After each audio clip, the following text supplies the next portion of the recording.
Magandang gabi, teen housemates. Una sa lahat, gusto kong batiin si Edward. Congratulations, Edward! It is your lucky week dahil pasok ka na sa Lucky 3 Teen Housemates. Edward, please take your rightful spot on the sun.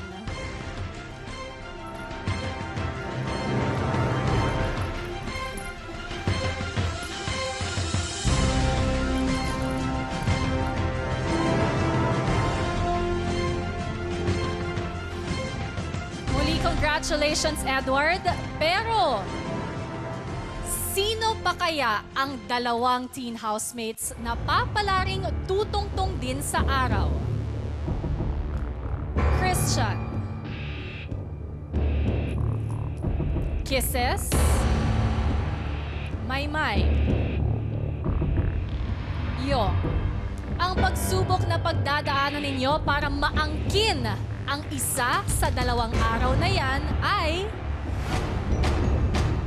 ang desisyon ng taong bayan. Housemates, muli silang boboto ng dalawang teen housemates na pinaka-karapat-dapat pang magpatuloy sa kompetisyon. At para matulungan sila sa kanilang pagdedesisyon, kailangan ko ang maikli ninyong sagot sa tanong na ito. Bakit ka dapat iboto ng taong bayan para makapasok sa Lucky 3? Magsisimula tayo sa iyo, Christian. So yun po. Gusto ko po talaga mapabilang sa isa sa mga lucky teens na tutungtong sa araw kasi po alam ko po yung anong pinapaglaban ko po and gusto ko rin pong matulungan ng aking pamilya, lalong-lalo na po ang aking kapatid dahil sa kanyang sitwasyon po. Salamat, Christian. Syempre rin po, hindi lang po para sa akin at para sa pamilya. Gusto ko rin pong matulungan ang aking sarili, mas ma-improve po. At gusto ko rin pong ma-inspire ang mga iba pang kabataan kung anong kaya nila, anong naitatago nilang mga talento. Gusto ko pong mailabas nila yun para po mas Christian. maipabuti nila. Maraming salamat. Okay, muli housemates, isa nga maikling sagot lamang. Pero maraming salamat, Christian, sa iyong mensahe. Susunod naman dyan, ang iyong mensahe, kisses. Thank you po. Sa tingin ko po, karapat-dapat po ako na makakuha ng isang son. Kasi po, kahit po ako, hindi po ako makapaniwala na dito po sa loob ng bahay, nagawa ko po talaga yung best ng makakaya ko. And na kahit sa puntong pa lang ito, sobrang saya ko na nakarating po ako dito kasi hindi po ako makapaniwala na na-reach ko po ito na sa lahat-lahat po ng tao, nagpapasalamat po ako. Hindi po ako makapaniwala na nandito pa rin po ako. Pero niniwala po ako na lahat po kami deserving. Thank you po. Totoo yan. Maraming salamat, kisses. Ang susunod nating maikling mensahe. Ikaw naman yon, Maymay.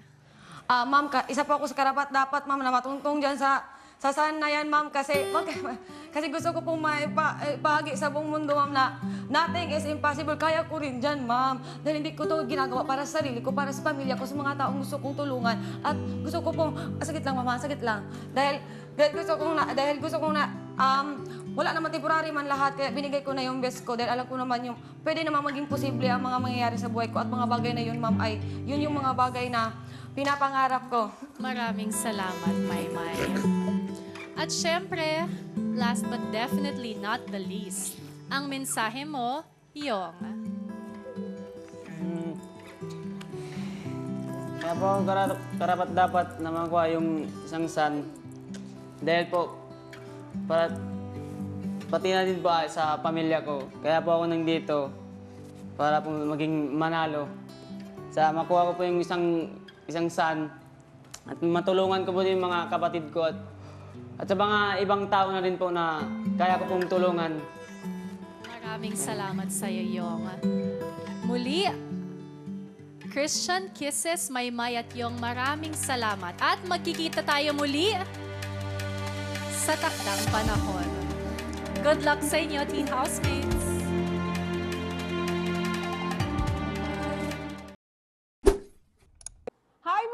kapamilya, be updated with the Pinoy Big Brother housemates by clicking the subscribe button and watch all the latest videos by clicking the I button above.